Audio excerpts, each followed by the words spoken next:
We just celebrated our 70th Republic Day. So much pride, mostly on WhatsApp and Facebook. The veterans from Netaji's army took center stage. But the very land that they fought in during the Second World War is at war again today. Northeast is burning right now, but only a few seem to be talking about it. Many media outlets are labeling it as an unrest sparked by the Citizenship Amendment Bill. When we explored the controversy out of curiosity, we realized that there is more to this than meets the eye. In our opinion, the nation needs to know more about this bill. Welcome to India. This is another episode of Beyond Left and Right.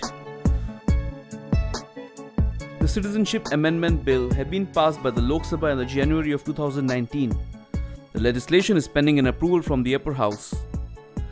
But is the introduction of this bill wrong? At the outset, no. It seeks to make an amendment to the original Citizenship Act of 1955. You see, according to the Act of 1955, illegal immigrants need to have lived within the domicile of India for a minimum of 11 years. Please note that this duration of 11 years does not guarantee citizenship. The approvals for an application of Indian citizenship is long drawn and hard fought. The new bill seeks to bring down this duration for eligibility from 11 years to 6 years. And that's cool, right? At the outset, yes. But the bill makes a very important distinction. When they say illegal immigrants, they mean refugees. The people eligible to avail of the bill's benefits must have fled from their homelands out of the fear of persecution and oppression. The bill does not apply for illegal economic immigrants. It applies to geopolitical refugees who have crossed over international borders to get into India. When we see that the eligibility duration of the Indian citizenship application has been reduced to just 6 years, we must feel really good about ourselves as Indians. From a purely humanitarian perspective, this is great news. India has always been a safe haven for refugees. Think the Parsis, the Armenians and the Tibetans. However, the Citizenship Amendment Bill of 2016 brings in another qualifier for the eligibility of these fast-track benefits, and that's religion. The reduction in this period of naturalization to 6 years for eligibility is applicable only to Hindus, Sikhs, Jains, Buddhists, Christians and Parsis coming from Afghanistan, Pakistan and Bangladesh. That's right. Only people belonging to these religions are eligible as per the new bill. 4 of these 6 religions fall under the ambit of Hindu personal laws as per the constitution. Unlike the others, they should not be treated like illegal immigrants. Unlike the others, they need to stay just for 6 years within the domicile of India for being eligible to apply for Indian citizenship. Only Hindus, Sikhs, Buddhists, Jains, Parsis and Christians. Not the Ahmadiyas from Pakistan, not the Uyghurs from China, and certainly not the Rohingyas from Myanmar. Also, they should only be from Pakistan, Afghanistan and Bangladesh, all of them dominated by Muslims. Not Sri Lanka and definitely not Myanmar. So, what's wrong with the bill? 3 things. Number 1, it threatens secularism. Secularism in the Indian context may be flawed when we delve into the technicalities, especially when juxtaposed with the Western version of secularism. As far as the Indian context is concerned, secularism means Sarvdham Sambhava. This means that all religions are equal in the eyes of law and that state shall not propagate or endorse one particular religion. This philosophy is also enshrined in the preamble and the articles 26 to 29 of the Constitution. But isn't the validity of all non-Muslim refugees against this core principle? How is the citizenship bill at all constitutional? How can we tell for sure? We can explain that.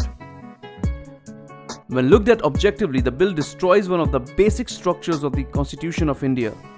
The theory of basic structure states that the Constitution contains certain characteristics that cannot be taken away by any legislation. For example, judicial review, free and fair elections, and us being a welfare state. These form the cornerstone of the governance of our country. Therefore, any legislation that fails the test of basic structure is unconstitutional. Secularism is a basic structure. By discriminating against the persecuted Muslims from neighboring countries, the Indian government cuts a very sorry figure on the humanitarian front. The Rohingya from the Rakhine province of Myanmar have as much right to an application for Indian citizenship as a Buddhist from Afghanistan or a Parsi from Pakistan. Number 2, it is inconsistent, arbitrary and subjective. The bill looks at the Muslim countries of Pakistan, Afghanistan and Bangladesh. But what about Myanmar and Sri Lanka? Till 1937, British India had united Burma and Sri Lanka under one rule. this displaced communities across. Oh wait, Afghanistan was never a part of this territory. You see what we are getting here? There is a deliberate pattern to the selection of countries for eligibility. What about Sri Lankan Hindu Tamilians facing persecution in the future? Number 3. It acknowledges Jinnah's philosophy. Shashi Tharoor feels that the bill challenges the very idea of India. According to Tharoor, this bill approves Jinnah's two-nation theory of Hindu India and Muslim Pakistan.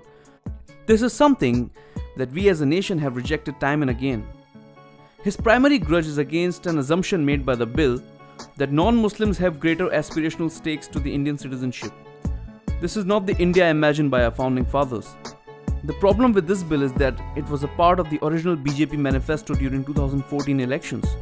The promise read, India shall remain a natural home for persecuted Hindus and they shall be welcome to seek refuge here.